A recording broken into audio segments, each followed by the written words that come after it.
What's up, everybody? Welcome back to another episode of Rams Brothers. I'm your host, Dean, and I'm joined, as always, by my brother and the other great host of this show, Nick. And Nick, training camp's like 11 days underway. We had the Hall of Fame game last night, got to see the new kickoff rules. Things are happening. But first and most importantly, how are you, my good brother? Good. I watched all of because I'm just a football aficionado, I guess, at this point. I watched the entire game until the lights, the weather messed it up. But Brett Rippon, Case Keenum, Ben Skoranek, Cam Akers, it was like Rams fans galore, players everywhere. I was like, oh my God, all these Rams players. I had no idea Cam was on the Texans fighting for a spot right now. How the tables have turned. Yeah, I know things change really quickly in the NFL. And coming off of a second Achilles injury, it's just unfortunate, but fighting for a spot. I also saw Daniel Hardy out there just whiff on a sack on Davis Mills. So yeah, a lot of Rams familiarity just in the Hall of Fame game alone. But as we're going through this, I want to make sure that we're reminding everybody to like and subscribe, right? Liking and subscribing to the podcast is huge for us. Just want to keep continuing to roll out the content. Everything related to training camp, we're going to have the podcasts back up on audio. So Spotify and Apple, we're going back to that. We want to make sure. Yeah, I mean, we've been asked for it from all of three people. So we want to make sure that it's back. And also at least 10 people have asked. Yeah. And it coincides with the new partnership that we've just uncovered. So Autograph is the new partnership. Autograph is where real fans get unreal rewards. This is a company that was co-founded by Tom Brady, and it brings content and communities into one place. Essentially, you can get all of your Rams news just in this specific app, and you can get rewarded for just being a fan, for watching podcasts, for clicking on videos, for reading blogs, like everything that you guys are already doing, you can get rewarded for it and apply it to tickets. So I want you guys to scan the QR code, enter the code below. It's B1B3F930. And here's the referral code again, in case you guys need it. Scan the QR code, enter the referral code, and say that we sent you, because it's an amazing company. And I feel like it's a really, really cool app for Rams fans. So you're already scrolling Twitter, you're already on Facebook, you're already on YouTube. You might as well get points and be able to apply them to tickets and to other benefits that the Rams have to offer. So yeah, it's a great system.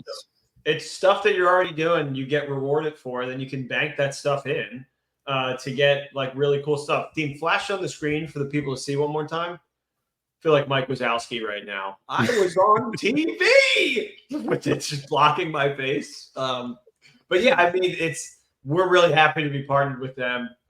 Dean was telling me that they're a company that was founded by Tom Brady. So I guess I can't say that he's never done anything for us outside of take 2 Super Bowls away. So shout out to Tom.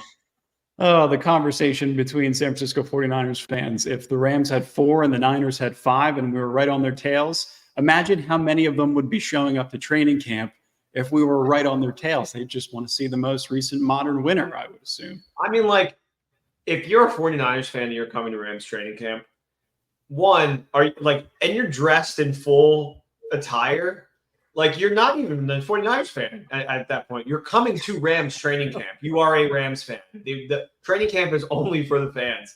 Like, and then if you are like actually a fan, you just want to like do something for the day, don't come in full 49ers gear, you dork. Like, that is the weirdest thing I've ever seen. Standing there like, oh yeah, bring it on. It's like, you're not supposed to be here, dude. It's not a game. There are no 49ers present. It's so bizarre. So bizarre. They want to watch the superior head coach because they know their head coach can't get the job done. And also potential Hall of Fame quarterback, a Super Bowl winning quarterback in action. And speaking of a Super Bowl winning quarterback, Matthew Stafford, his contract was revised over the last couple of days. So he was set to be a $49.5 million cap hit this season. Prior to the revised contract, his deal was lowered and his cap hit was lowered to $46.1 million, which opened up about $3.4 to $3.5 million in cap space for this season. So we went from having $8.3 million in available cap this season to $11.8. So immediately getting texts, we're getting responses on Twitter like, okay, what are we going to potentially do? We're going to carry this money around in our back pocket. Are we going to have it for a potential edge rusher throughout the season? We're going to have it for offensive line help. because we know what's going on with the offensive line right now. 4 of the 5 starters have been banged up in some capacity. Everybody outside of Steve Avila, who played every single snap last year. So you never want to have to be able to move him out of the center spot. You want to keep him there for continuity. You want to have him develop there. But this new deal for Stafford, it doesn't mean that Matthew Stafford isn't going to be here next year. I know Tom Pelissero reported that it's only a 1-year deal worth $40 million. He's still under contract through 2026. So all good for QB1. He got what he needed. He got the extra money up front. It pushed $5 million forward from 2025. So he got more money this year, which is exactly what he wanted. But, obviously there's some big storylines coming out of training camp. Like Todd Gurley was there. Todd Gurley seen here hugging Sean McVay. Knew he was there up until this point right now in the earth. I had no idea he was like hugging Sean McVay. Like, it's one thing to show up. It's another to like go up to the guy who like shipped you out and saw like that you were on the decline and like, burying the hatchet with him and hugging it out. Like, that is huge. I mean, it's really cool just to see that. It's interesting, right? Because you saw him with Les Snead, you saw him with Tony Pastors at camp, and the way that they structured his deal, he was never even out of his rookie deal before he got into his next deal.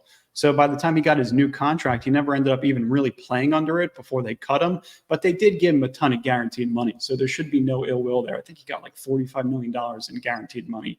But you also saw Big Whit, Coach Big Whit. You saw Eric Weddle out there. So a lot of good camaraderie. There's a lot of Rams legends out there signing autographs.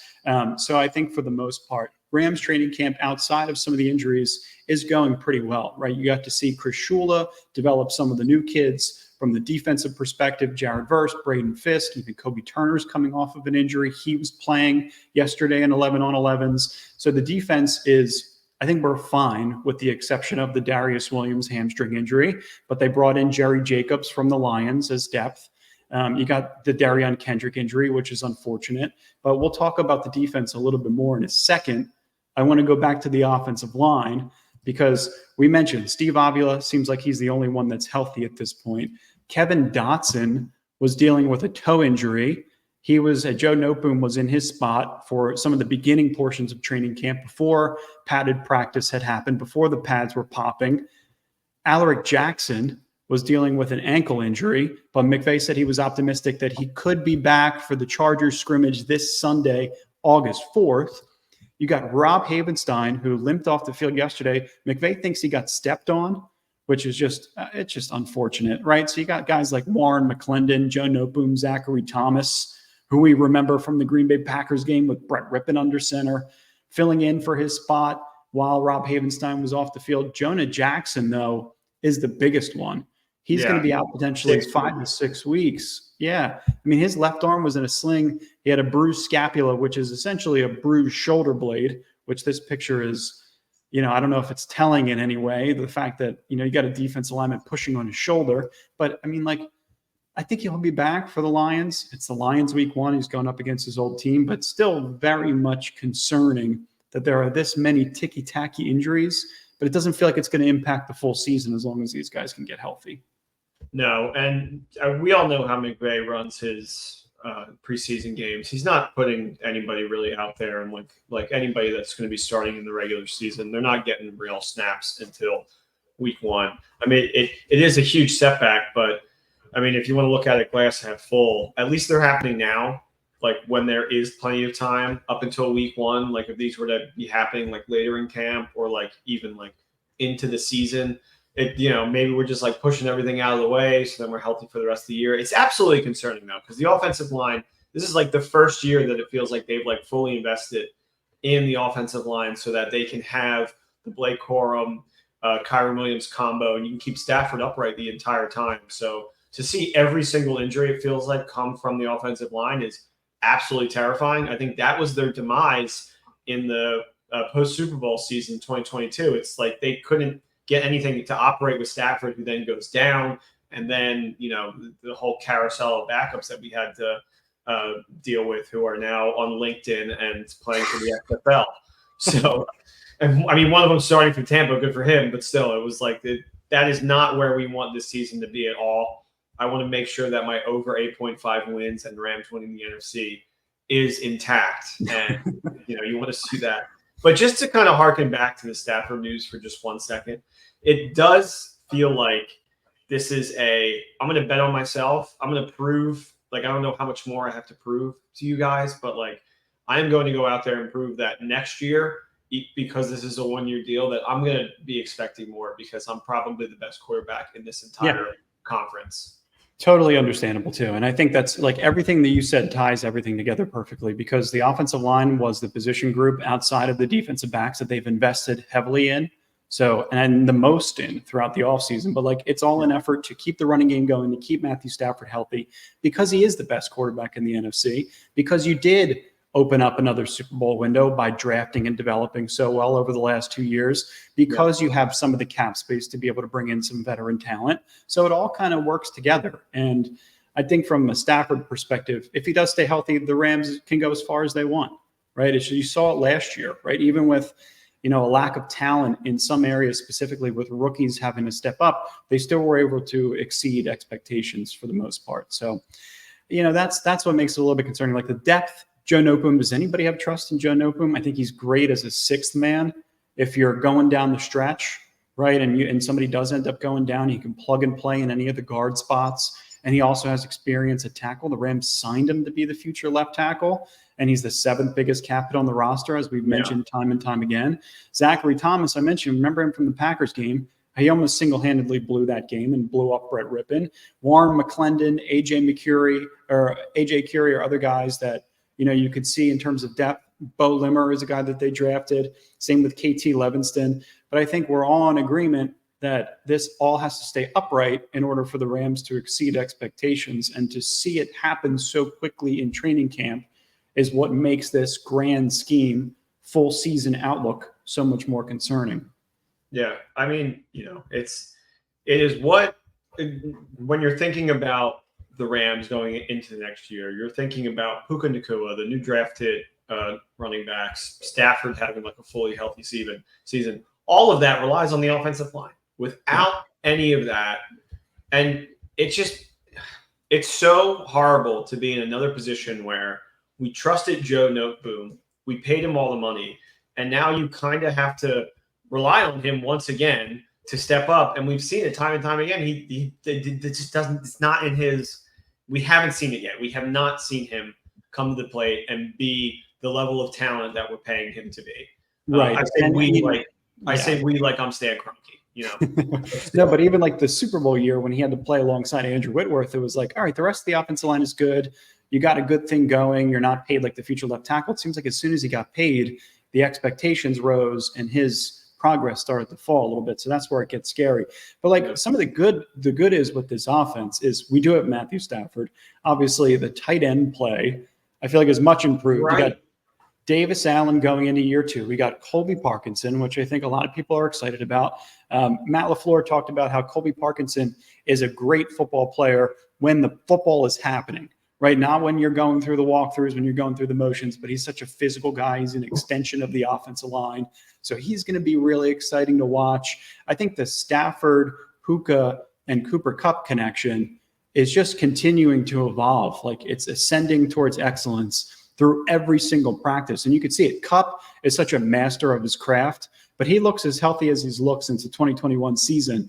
And he mentioned in an interview that he believes Puka Nacua is not only going to be improved as a receiver this year, but in totality as a football player, like understanding assignments in the run game, getting in and out of his breaks better, further developing his route tree, his hands. And I think they just complement each other so well because they have that versatility to go between the F and the Z.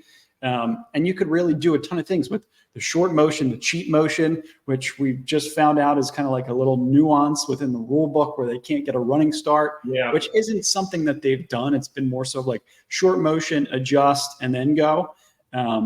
So, I mean, there's just a lot of things just in terms of like formations, lining Cooper Kupp and Demarcus Robinson up so close to one another just to move a defensive back, just to move a linebacker, just to be able to throw the defense off just enough to get yourself a little bit of spacing is what the Rams and Sean McVay does so well. So when Kupp is saying, I feel like he is not only improved as a receiver, but as a football player, the first thing I thought of was a blocker. Because like that is what we've seen so well from Cup and particularly Woods back in the day, is that they were just such great blockers in the run game. So to hear that, I mean, he also looked like he's like just like beefed up a little bit too. Like year two, sophomore year, he's kind of coming in like a little like grungier, a little bigger. So everything that I'm seeing from the offense, and for Matthew Stafford to say this might be the best tight end room in his like 16-year career, it made me go back and be like, well, who have you had? Like TJ Hawkinson. Yeah. Did he even have Hawkinson, or was Hawkinson the year? I maybe had him for 1 year. Maybe a year. Yeah. No, but I mean, you're totally right. And it's like, you look at just the overall offense and you're thinking to yourself, okay, the offensive line, if it goes down, it happens. But like, you still got so many weapons offensively. You got Puka Nacua, who, like you mentioned in the interview, I think he's probably going to be a better blocker. He said in that interview that he's been running around like a chicken with his head cut off, just looking for somebody to hit. And that's what you do, like, as a player that doesn't fully understand all the nuances of a really complicated offense. You're just looking for somebody to hit, looking for some impact. But like, that's what I think is so interesting about McVay's offense, is there's so much that you need to learn that in year 2, year 3, you could take strides and become an even better player if you can fully comprehend it. And, like, how does the defense work into this equation? Because it's so interesting to see Chris Shula on the field as a defensive coordinator without Raheem Morris, without Eric Henderson, without Aaron Donald. But like, these guys seem like they do enough talking to sustain an entire defense. You got Jared Verse and Byron Young, who seem like they're just evolving into brothers. Obviously, Braden Fisk seems like he's making headlines every day. And I'm just thinking, like, okay, the offensive line, maybe they're a little bit banged up. And I'm wondering if it's just because this defense is so young and ferocious that they want to continue to get after the quarterback and make a name for themselves, that it's putting so much pressure on the offensive line themselves. And there's even Brennan Jackson, a guy that we don't talk about a ton, pounding Todd Gurley. Pause. But that's what we're talking about. Like, is there pressure that is being generated from a young front that is causing some of these ticky-tacky injuries, that just so much impact, so much force, so much pad popping early on in practice, that this offensive line, who is a little bit Havenstein, Jackson's a veteran, both Jacksons are veterans. Like, is there a little bit of wear and tear that's happening because of how much energy this defense is bringing so far? I just want to shout out to Dean for a second with the amazing politician spin you just put on all of that, potential injuries on the offensive line. You were like, maybe it has something to do with how great our new young guys are. Like, excuse me for being excited about the defense. Like, that was A+ work out of you right there. But I hopefully that's, but you could also argue that like their like lack of experience is maybe having them like step on people and, sure, stuff like that. But still, it is going to be hilarious to see everybody that thinks that the defense is going to take a giant step back because we lose Aaron Donald to actually being like maybe on par or maybe slightly better, just because we brought in so much young new talent. And now we have, Kobe Turner being able to come into his sophomore year and like post-Masked Singer come in and just be like a legend. See, these are the same people that forget about Kobe Turner, that forget about Byron Young's 8.5 sacks last year. They're forgetting about the Verse and Fisk combination. They're forgetting about Cam Curl being signed. Cam Curl seems to wow everybody. Been getting direct messages, been seeing reports from Jordan. Cam Curl is a wow player. He's impactful. He always knows where he needs to be. He could be a dime backer. He could be in the secondary, following somebody man-to-man. He's just a really, really impressive player. Quentin Lake, in our opinion, is a guy that we've talked about a lot. I think he's going to own the star position. He's been following Cooper Kupp a ton in practice. And you can see him kind of potentially rotate with a guy like Russ Yeast. I think those are going to be the two star options, especially with Darion Kendrick falling out of the mix. So you're going to get a lot with the secondary. You got a ton of versatility there, even in spite of the Darius Williams injury and the Darion Kendrick injuries, because you brought in a guy like Jerry Jacobs. You're still, you have the options to be able to continue investing in the defensive backs if you really need to, but they're even getting contribution from guys like Charles Woods, right? An undrafted free agent who is performing above and beyond expectations and is climbing the ladder in terms of snap counts. So if you get an undrafted player You get a Jerry Jacobs, who is primarily a depth guy, but can start some games or at least play in rotation. Darius Williams could take his time recovering, and he's kind of in the same ballpark as the offensive line, where it's like 5 to 6 weeks, could be ready for week 1. If not ready for week 1, he's ready for week 2. So it's probably a good thing that these things are happening now versus, in the first couple of weeks. Yeah, you'd rather them happen at the beginning, and maybe things are like acting like a little sloppier than they should be, and players aren't really, expected, or like just getting all of that football and all those hits directly at you after a long season. It's going to just, start to rattle your body a little bit. So hopefully now that they're kind of getting into the swing of things, that they can be who they are, who they think that they can be, and start to be, form like this actual football team that is going to get over 8.5 wins. No, but it's a great point, because like the padded practices add such an element, because I've been watching the Inside Training Camp on NFL Network. They do a great job just like going around the league and previewing teams specifically. And when they interview players and the players are talking about the impact of pads, like everybody's excited, sure, but like there's an increase of injuries. Like you're on a practice facility that's not identical to a game type field, right? Everything's a little bit different. You're not playing in front of a full crowd. You're playing in front of a couple of people. It's just like an environment that is almost brand new, because March, April, May, June, there's no pads whatsoever. Like these guys are they're sprinting, they're training, they're lifting. And now it's like you implement all of these new things. And while you're trying to learn, you're trying to mentally focus on getting the play right, getting the call right, being in the right spot. And you can get hit and you could miss 6 weeks. Like it just happens. Yeah.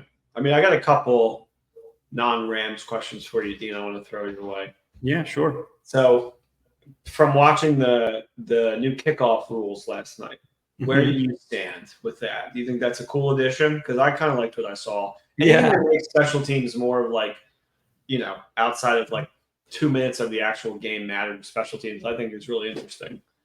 I think it's interesting. I think obviously that it's going to cause controversy, right? Like you could tell just based on the reaction on Twitter, this is boring. It looks like Pee Wee football. It looks like not the NFL. Like, and then from my perspective, I was like, oh, this is really interesting.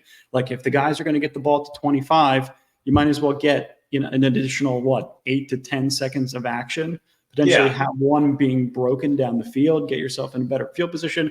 Plus, there will be other nuances and other strategies that you can do, like kicking it to the end zone, and kicking it through the end zone gives the ball in the 30 versus the 25. So like there's incentive to keeping the ball in bounds and trying to run some strategy behind it. And the Rams have an opportunity. I know this isn't a Rams related question, but they have an opportunity to improve on the special teams performance as of last year, right? Like you get Tutu Atwell and Boston Scott in there returning kicks. Yeah, you could all of a sudden, bust one down the field and get Matthew Stafford on the opponent's 30-yard line, take a shot to Cooper Kupp or Puka Nacua, and you're in the end zone. And it changes the whole dynamic of the game. Before, you couldn't do that. So I just like how every year they're trying to just like sprinkle something in to make it like seem new and unique and like interesting, which interesting, I think, is the key word, just to have something that's kind of new and exciting about the year. And then my follow-up question is, how many years until we get to the point where the puffy helmets are just the actual helmets? I don't know. You think it's next year? I think it's next year, to be honest. It's a really good question. Here's the puffy helmets. There was a team, I think it was the Packers. I think I know exactly what you're going to say. And I think it was the Commanders that put on like a sleeve, or they almost looked like a do-rag kind of like thing over the puffy helmet. So it still had the Commanders logos on the side. Yeah. I think it's as soon as next year, to be honest with you. I think it's because anything that keeps the game going longer and safer for people is impossible to argue against, outside of like the aesthetic of a beautiful helmet, which we all love and will all always love, but it's just safer. The fact that every team is now using it at camp just shows that it's just safer. I wouldn't be surprised, right? Like, I mean, for the sake of fans going out to training camp, spending their hard-earned money, I'm sure they don't want to see any injuries, especially to their favorite players, right? Like, imagine you're standing there at training camp. Imagine that's you on the sideline trying to model like a kid, wanting to play. That is a hilarious picture. Imagine, it's like the kid. It's like when you're on the beach and you're playing with all your cousins, and then like a little kid comes over and is like, "Can I play?" And you're like, "No, you can't." But you know what? You might need a 12th guy.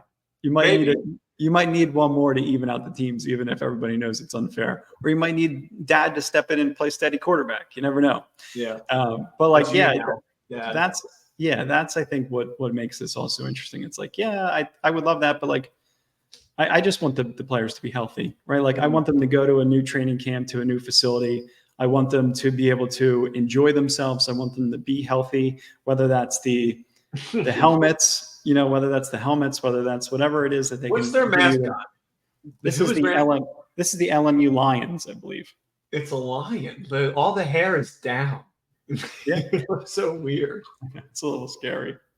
It is. No, but like, I saw Devonta Foreman. Was it Devonta Foreman? One of those players had to get airlifted.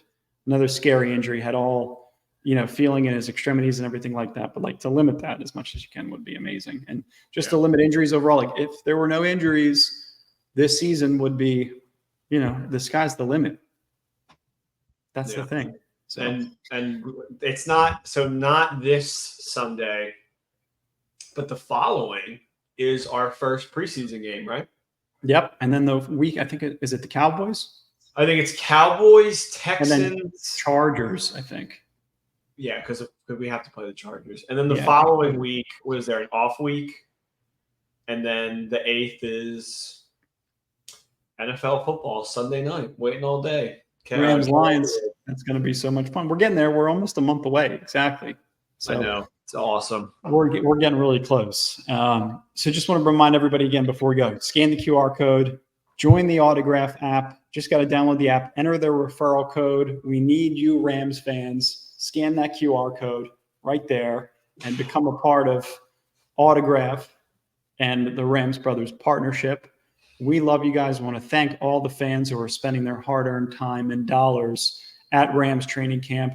The players appreciate you. It's an opportunity to meet legends, to post clips, to get your name out there as a fan, which is what we all want to do too, right? Like, we all want to be recognized by the team in some capacity because of how much we love the team. So, just a really good job by Rams fans and representing, and also booing Niners fans as they walk through the door. Very important.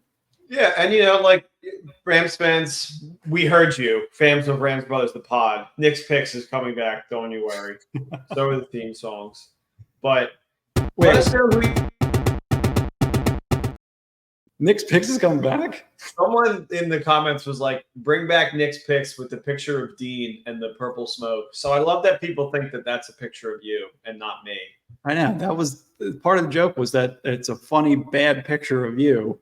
Yeah, coming through the screen, but somehow it's me. So. It's you. Yeah, somehow it's you. I think it's because we're brothers and we look alike. But let us know who you want as potential guests this season, which is always funny for me and Dean. Outside of Jordan, like, the fans love Jordan. But if we bring on anybody else, the views are not as high. If it's just us, me and Dean talking, which is hilarious to me.